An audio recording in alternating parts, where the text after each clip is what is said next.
کسی نہ کسی معنی پر دلالت کرتی ہے۔ ایک اور علامت آخری میں ذکر کروں کہ یہ جو لوگ عالم نہیں ہیں اور ان کو عالم بنایا جاتا ہے،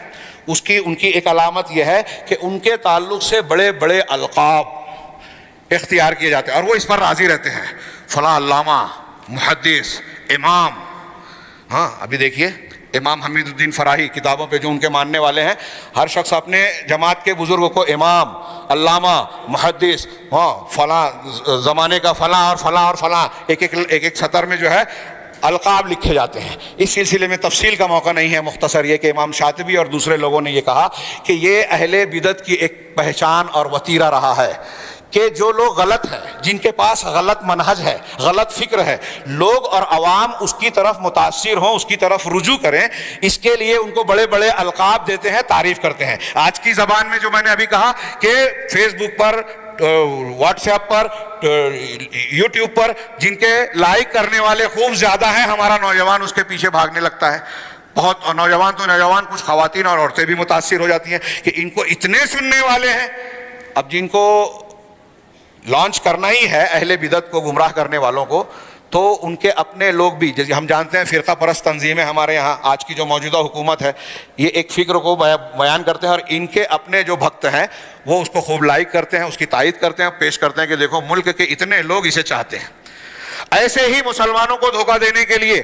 وہ لوگ جو منکرین حدیث ہیں، وہ لوگ جو اللہ کے رسول صلی اللہ علیہ وسلم کی شان میں گستاخیاں کرتے ہیں، وہ لوگ جو خارجی فکر کے حامل ہیں، وہ لوگ جو یہود و نصارہ کے کام کو اور ایجنڈے کو آگے بڑھاتے ہیں، وہ لوگ جو مسلمانوں میں یہود و نصارہ کی فکر کو بڑھاتے ہیں کہ حدیثوں کو انکار کرنے، شکوک و شبہات پیدا کرنے، فیشن اور جدیدیت کے نام پر مسلمانوں کو اسلامی دعوت سے پھیرنے کے لیے کام کر رہے ہیں، ان کو خوبصورت بنا کر پیش کرتے ہیں، مقبول بنا کر پیش کرتے ہیں، ان کو ایسی نعمتیں دیتے ہیں جسے دیکھ کر عام نوجوان علماء کے مقابلے میں ان کو سمجھتا ہے کہ ان کے پاس نعمتیں ٹوٹی پڑ رہی ہے۔ یہ علماء کیا ہیں؟ ان کو تو سیدھے سے زندگی کی گزارنے کے جو ہے بنیادی ضروریات بھی میسر نہیں ہیں، اور یہ کار میں چل رہے ہیں، ان کے پاس بنگلے ہیں، ان کے پاس گلیمر ہے، ان کے پاس فلاں اور فلاں نعمتیں ہیں۔ ان چیزوں سے رجھا کر ایسی چیزوں کو بھی، یہ میں جو بیان کر رہا ہوں یہ ہوائی باتیں نہیں ہیں، یہ الہادی فکر کو عام کرنے کے لیے ہر طرف سے ہمارے خلاف کوشش ہو رہی ہے۔ اس پر کتابیں لکھی گئی ہیں، باقاعدہ اس پر ریسرچ ورک ہوا ہے کہ کہاں کہاں سے مسلمان نوجوانوں کو شکار کیا جا رہا ہے۔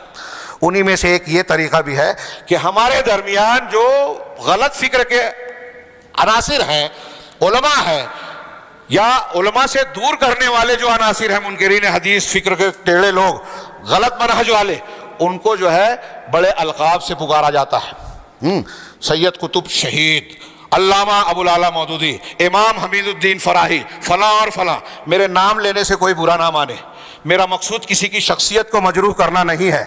حق اور باطل کو بے نقاب کرنا اہل دعوت حق کا فریضہ ہے، اور اس معاملے میں سچائی کو پیش کرنے کے لیے بعض مرتبہ اس کی ضرورت پیش آتی ہے۔ ہمارے علماء راسخین فی العلم نے لکھا ہے کہ اب اس بات کی ضرورت ہے کہ اگر کوئی منحرف منہج کا آدمی ہے اور لوگ اس کی فکر سے، کتابوں سے متاثر ہوتے ہیں، تو کھول کھول کر بیان کیا جائے تاکہ لوگ اس سے بچیں، اس کے بارے میں ہوشیار رہیں۔ یہ چند باتیں میں نے عرض کی ہیں، اگرچہ ہو سکتا ہے بعض حضرات کو یہ لگے کہ کچھ باتیں بے ربط سی نظر آ رہی ہو، لیکن خطبہ جمعہ کے مختصر سے وقت کو ملحوظ رکھتے ہوئے میں نے کئی نکات کو سمیٹنے کی کوشش کی۔ اتوار کے دن ایک اور خطاب ہے، اس میں بھی اسی موضوع سے متعلقہ کچھ باتیں ہوگی۔ آپ حضرات سے گزارش ہے کہ اس میں تشریف لائیں اور اس سے استفادہ کریں، مجھ سے نہ صحیح ان علماء سے جو راسخ فی العلم ہیں۔ اور آج کا یہ موضوع جس پر ہم لوگ ہو سکتا ہے بہت سارے لوگ سوچیں کہ یہ غیر ضروری ہے، لیکن میں ایسا مانتا ہوں کہ اسلامی دعوت اور موجودہ ماحول کے اعتبار سے یہ انتہائی اہمیت کا حامل موضوع ہے۔ اس پر توجہ دینے کی ضرورت ہے، اور اس پر توجہ نہ دینے سے